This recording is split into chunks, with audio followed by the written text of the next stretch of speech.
अगर sets clear हो गया तो क्लास 11th मैथ्स इजी हो जाएगी, वरना आपको दिक्कत आएगी। Hello everyone, welcome to my channel maths by Puneet sir. और आज की इस वीडियो में हम करेंगे क्लास 11th मैथ्स का सबसे पहला टॉपिक जो है सेट्स।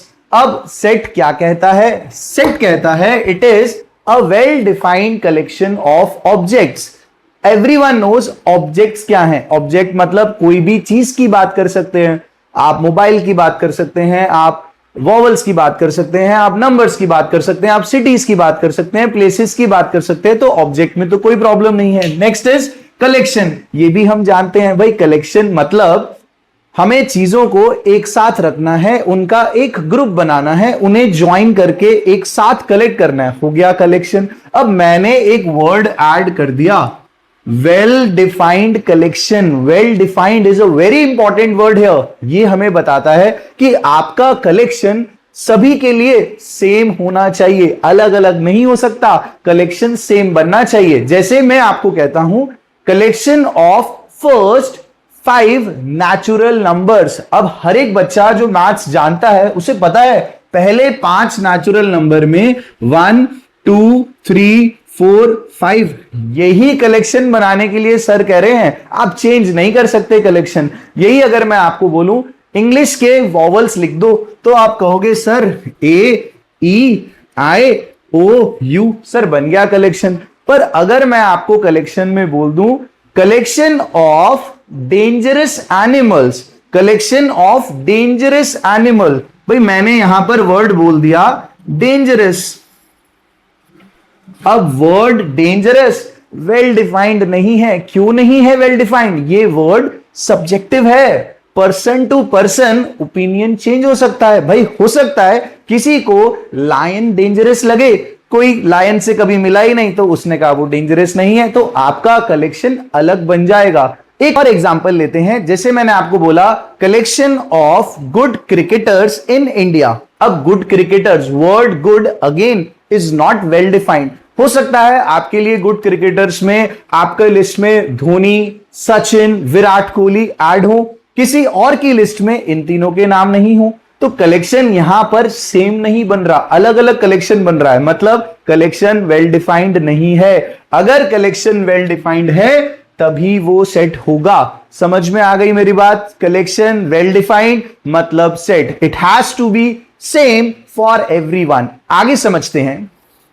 तो हम लोग सीख चुके हैं सेट्स क्या हैं। सेट्स होते हैं well defined collection of objects. अब आगे चलते हैं, हम सेट्स को कैसे रिप्रेजेंट कर सकते हैं। और रिप्रेजेंटेशन से पहले कुछ 2-3 सिंबल्स हमें समझने हैं, वो सिंबल समझते हैं। सबसे पहला सिंबल इस तरह से आप बनाएंगे, इसे बोलेंगे बिलोंग्स टू। फॉर एग्जाम्पल अगर कोई एलिमेंट सेट में प्रेजेंट है, अगर कोई एलिमेंट सेट का पार्ट है तो आप लोग बोलोगे वो उसमें बिलोंग कर रहा है, हम यूज करेंगे belongs to.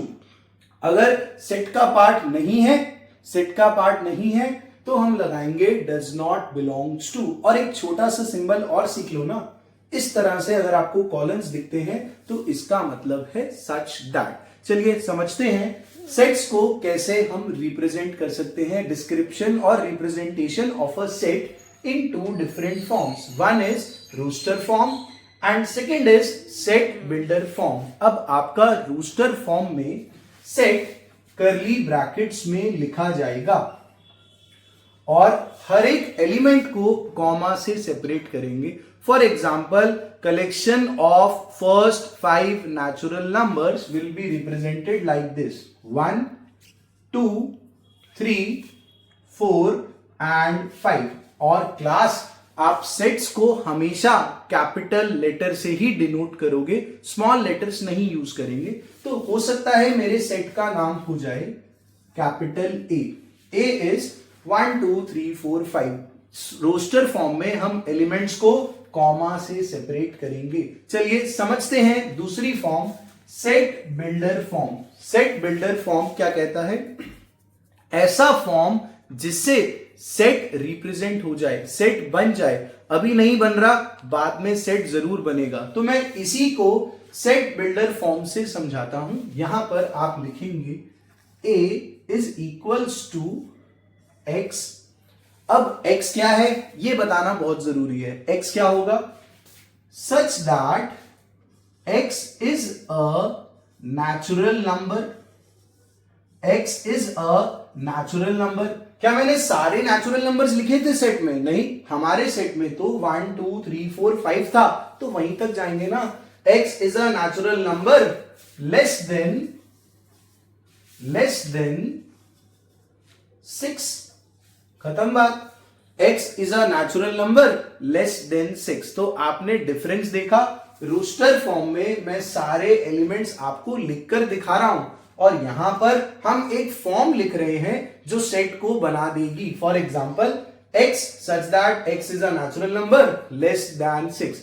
Let's take one more example. Suppose मैंने आपको सेट दिया b as 2 4 6 8 and 10। क्या आप ये सेट को समझ पा रहे हैं? 2 4 6 8 10 मैंने 2 के पहले 5 मल्टीपल्स लिखे हैं। अब इसे अगर क्वेश्चन बोले convert into set builder form, तो इसका सेट बिल्डर फॉर्म क्या होगा? जरा ध्यान से देखना। b is equal to x such that x is equal to 2 into n। अब मैंने थोड़ा सा डिफिकल्ट नोटेशन यूज करा। x is equal to 2 into n, मतलब x एक 2 का मल्टीपल है। कहां तक 2 के मल्टीपल्स लिए? 1 2 3 4 5, पहले 5 मल्टीपल ही तो लिए। तो आप यहां लिखेंगे where n belongs to natural number and n is less than or equal to 5। तो ये हमारा सेट बिल्डर फॉर्म में आ गया। मैंने बोला x 2n है और n नेचुरल नंबर से है और 5 या 5 से छोटा है। तो हम किसी भी क्वेश्चन को वाइस वर्सा कर सकते हैं, रोस्टर से सेट बिल्डर फॉर्म या सेट बिल्डर फॉर्म से रोस्टर फॉर्म में आप चेंज कर सकते हैं। तो आप लोग समझ गए सेट को रिप्रेजेंट करने की दो forms, set builder and roster form.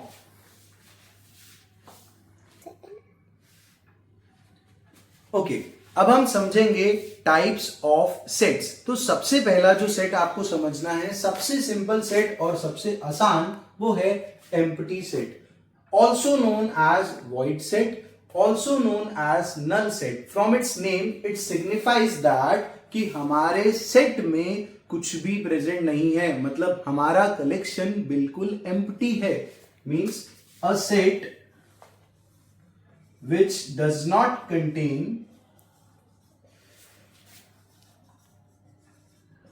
any element.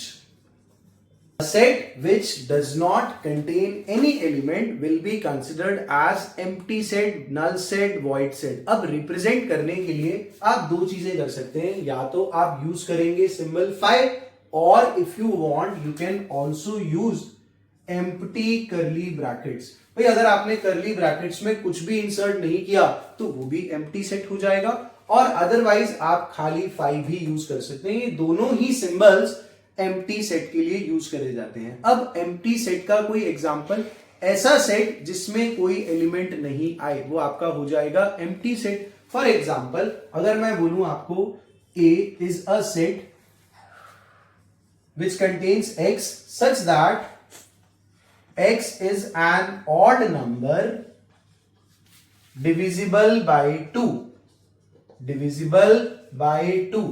अब कोई ऑड नंबर है जो 2 से डिवाइड होता है? नहीं भाई, कोई भी ऑड नंबर 2 से डिवाइड नहीं होता, मतलब मेरा ये जो सेट है ये एक एम्प्टी सेट है। आई होप आपको एम्प्टी सेट जो है वो क्लियर हो गया होगा। तो सबसे पहले हमें समझना था empty set. Next is singleton set. अब सिंगलटन सेट अपने नेम से ही समझा रहा है ऐसा सेट जिसमें सिर्फ एक ही एलिमेंट हो, a set which contains only one element, a set which contains only one element will be your singleton set. For example collection of even prime integers. अब आप सभी लोग जानते हैं कि प्राइम नंबर जो इवन हो वो सिर्फ एक ही होता है। कौन सा नंबर? 2। तो मेरा आंसर आ गया a इज इक्वल टू 2, मतलब सिंगलटन सेट। और भी तरह के सेट्स होते हैं, हम अभी समझते हैं। हाँ जी, तो अब हम आगे सीखते हैं next type of set, that is finite set. नाम से समझ में आ रहा होगा, फाइनाइट सेट मतलब ऐसा सेट जिसमें नंबर ऑफ एलिमेंट्स को आप काउंट कर सकें या लेबल कर सकें, या आप उन्हें कोई एक नेचुरल नंबर से रिप्रेजेंट कर पाएं। फॉर एग्जांपल, मेरे किसी सेट में 50 एलिमेंट हैं, तो भाई फाइनाइट हो गया ना, इट कंटेन्स 50 एलिमेंट्स। अब चाहे एलिमेंट 100 हो, 200 हो, 1000 हो, मिलियन हो, 100 मिलियन हो और बिलियन हो, आपने उसे एक नेचुरल नंबर दे दिया या आप उसे काउंट कर पा रहे हो। Not natural number, empty set भी फाइनाइट ही है, उसमें कुछ नहीं है तो भी वो फाइनाइट सेट है। मुझे पता है ना, मैं लेबल कर सकता हूं, it does not contain anything, तो वो हो जाएगा फाइनाइट सेट। मतलब a set which is countable